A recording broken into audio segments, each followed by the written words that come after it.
Imagine sitting beside a fire 13,000 years ago. There are no cities, no pharmacies, no written recipes, no doctors in white coats. But someone passes you a strange drink made from crushed wild grain. It tastes sour. It smells unfamiliar. A few minutes later, the people around the fire begin to feel different. Their fear softens. Their voices grow louder. The dead person they came to mourn no longer feels quite so far away. This is not modern nightlife. This may be one of the oldest drug experiences archaeology can actually see. So when did ancient humans start taking drugs? The honest answer is unsettling. We do not know. The first person who deliberately changed their mind with a plant lived so long ago that almost every trace of the moment has disappeared. A leaf rots. A mushroom dissolves. Smoke vanishes. A drink evaporates. A human body returns to the earth. Stone tools can survive for hundreds of thousands of years. A swallowed plant usually cannot. That means the earliest drug use may be almost invisible. Archaeologists are not searching for a forgotten bottle labeled prehistoric medicine. They are searching for microscopic starch damage, burnt seeds, chemical residues, unusual containers, human hair, dental calculus, and plant molecules trapped inside ancient objects. And even when they find them, one question remains. Was the substance used for food, medicine, ritual, pain relief, poison, or pleasure? The same plant can be all of these things. To understand the beginning, you first have to forget the modern meaning of the word drug. Today, the word may make you imagine illegal powders, pills, addiction, or crime. But a drug is simply a substance that changes how the body or mind works. Alcohol is a drug. Nicotine is a drug. Opium is a drug.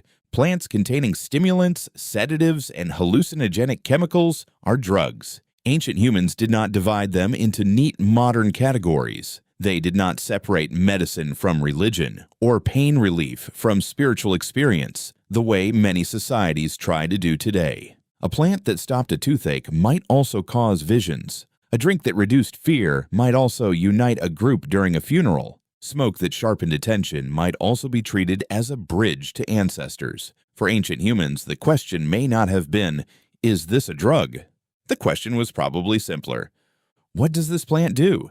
And humans were exceptionally good at finding out. Long before agriculture, people had to understand landscapes in extraordinary detail. They knew which roots could be eaten, which berries appeared after rain, which leaves stopped bleeding, which bark reduced pain, which plants killed. That knowledge was not optional. One mistake could end a life, but every mistake also created information. Imagine a hungry group testing unfamiliar plants during a difficult season. One root causes vomiting, another makes the mouth numb, a third keeps a tired hunter awake, a fourth produces strange colors, distorted sounds, or a terrifying sense that invisible beings are nearby. What happens next? The group remembers. The experience becomes a warning, a treatment, a story, or a ritual. The discovery does not need to begin with someone trying to get high. It may begin with hunger, or injury, or curiosity, or desperation. A wounded hunter chews a bitter plant and notices that the pain becomes distant. A parent gives a sick child a carefully prepared leaf and sees the fever change. Someone throws an aromatic plant onto a fire, and the smoke affects everyone sitting nearby. Fruit is left in a container, begins to ferment naturally, and produces a feeling no ordinary food creates. Accident becomes repetition. Repetition becomes knowledge. Knowledge becomes culture, and culture transforms chemistry into meaning. The oldest strong archaeological evidence in this story may involve alcohol. At Archaeological Cave in what is now Israel, researchers examined stone mortars associated with Natufian hunter-gatherers. These people lived before full-scale farming. They did not have modern breweries. They did not have metal vats or glass bottles. But microscopic residues and experimental reconstruction suggest that people at the site were processing malted wild cereals and producing a fermented, beer-like drink around 13,000 years ago. The location matters. Archaeological Cave was not simply a kitchen, it was connected to burials. The drink may have been prepared for ritual feasts honoring the dead, strengthening relationships among the living, or both. Think about what that means. Before domesticated grain transformed the world, some hunter-gatherers may already have been turning wild grain into alcohol. They were not only searching for calories, they were changing consciousness. The earliest known beer was probably nothing like the clear drink sold today. It may have been thick, cloudy, weak, and full of grain particles, but its social effect could have been powerful. Alcohol lowers inhibition, it changes attention, it alters emotion. At a gathering shaped by grief, memory, music, movement, and firelight, even a weak fermented drink could transform the experience. Was it medicine? Was it religion? Was it recreation? Those categories may not have existed. For the people drinking it, the altered state itself may have been part of the ceremony. Yet even this 13,000-year-old evidence is not the beginning. It is only the oldest moment that preservation and modern science have allowed us to recognize with some confidence.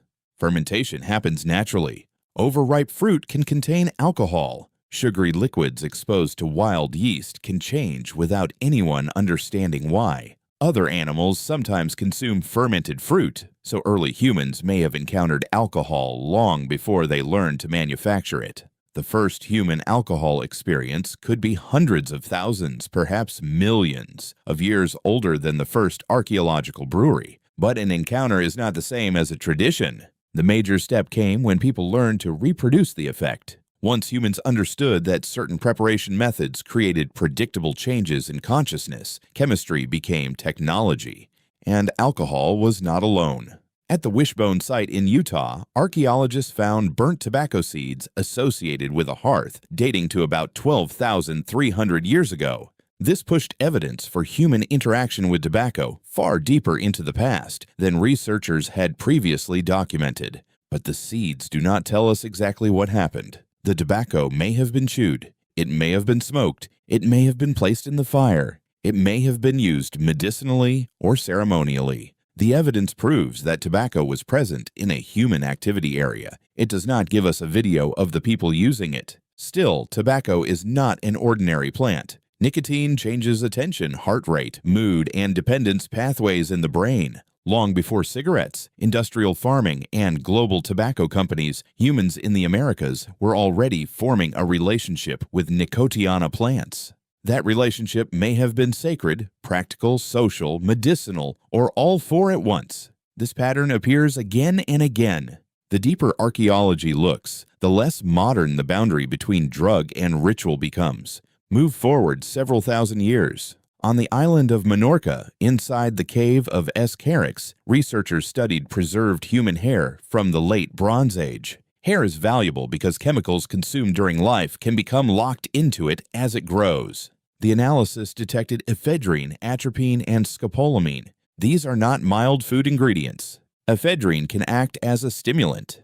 Atropine and scopolamine occur in certain powerful nightshade plants and can produce severe changes in perception, confusion, and delirium. In the wrong amount, they can also be extremely dangerous. The people connected to the cave appear to have had knowledge of plants capable of changing both the body and the mind. But knowledge does not mean casual use. A dangerous plant is difficult to control. Too little may do nothing. Too much may kill. That creates a special kind of power. The person who knows the plant becomes important.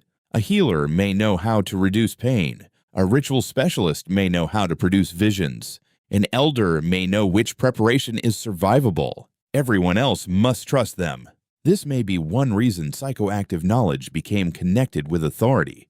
The drug was not only a chemical, it was controlled information, and controlled information creates status. Other archaeological discoveries show that ancient societies eventually became highly organized around psychoactive substances. At Tel Yehud in present-day Israel, chemical analysis of pottery from late Bronze Age burials found evidence of opium alkaloids and their breakdown products. The vessels dated to around the 14th century BCE. Some were shaped in ways that researchers had long compared to an upside-down poppy capsule. For decades, that resemblance encouraged speculation. Chemical analysis finally provided stronger evidence that opium had actually been stored in the vessels. Opium can relieve pain, it can sedate, it can create euphoria, it can also slow breathing and cause fatal overdose. Why was it placed in a burial setting? Perhaps it was used by mourners. Perhaps it was part of a funerary offering. Perhaps it was connected to medicine, ritual, or ideas about death. The chemistry cannot answer every question, but it reveals something larger. By the late Bronze Age, psychoactive substances were not merely accidental discoveries in the wilderness. They could be prepared, stored, transported, and possibly traded. A mind-altering plant had become part of an economic and ritual network. The same transformation can be seen with cannabis.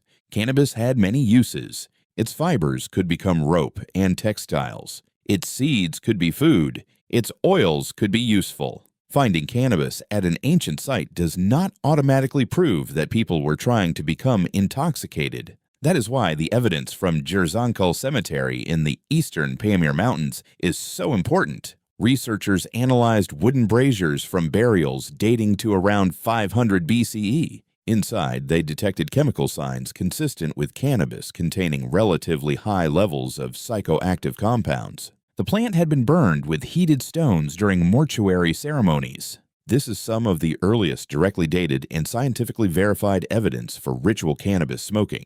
The setting was high in the mountains. The people gathered around braziers. Smoke entered the shared space. The dead were present. The living inhaled. Once again, intoxication and burial appear together. Why? Death creates a problem that every human culture must solve. A person was here. Now the body remains, but the person appears gone. Where did they go? Can they still hear us? Can we reach them? An altered state may have made the boundary between life and death feel temporarily weaker. Smoke, alcohol, chanting, darkness, grief, and expectation could combine into an experience that participants interpreted as contact. But archaeology requires restraint. We cannot interview the people at Archaeological. We cannot know exactly what they believed. We can identify burnt cannabis. We can identify graves. We can reconstruct part of the ritual. The meaning remains partly hidden. And that is the central difficulty with the history of drugs. So what can we say with confidence? Humans were producing a fermented cereal drink around 13,000 years ago. They were interacting with tobacco in North America by roughly 12,300 years ago. Later evidence directly connects ancient people with potent plant chemicals, opium, and psychoactive cannabis. Many of these discoveries appear in burials, caves, ceremonies, or carefully controlled containers.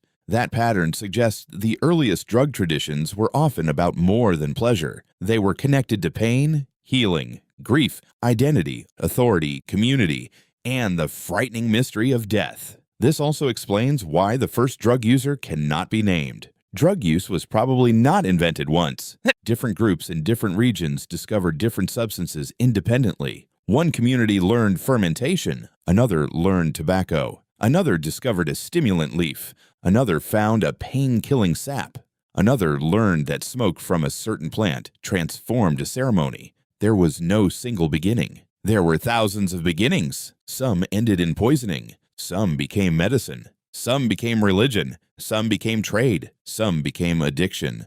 The human brain rewarded certain experiences, feared others, and remembered both. Over generations, communities built rules around them, and yet humans kept returning to it. Why? Because ordinary consciousness has always had limits. Pain can become unbearable. Grief can become unbearable. Fear can become unbearable. Fatigue can become unbearable. And sometimes ordinary reality simply does not answer the questions people need answered. Drugs offered a temporary change. A body could feel stronger. Pain could feel farther away. The dead could feel closer. The group could feel like one. The invisible could feel visible. For a few minutes or hours, the mind entered a different world. That promise is ancient, much older than written law, older than cities, older than farming, perhaps older than our species. So when did ancient humans start taking drugs? The earliest direct clues take us back at least 13,000 years, but the true beginning is hidden beyond archaeology's reach, in a forgotten moment when someone tasted, chewed, drank, or inhaled something from the natural world and realized that reality had changed. Then they remembered how to do it again.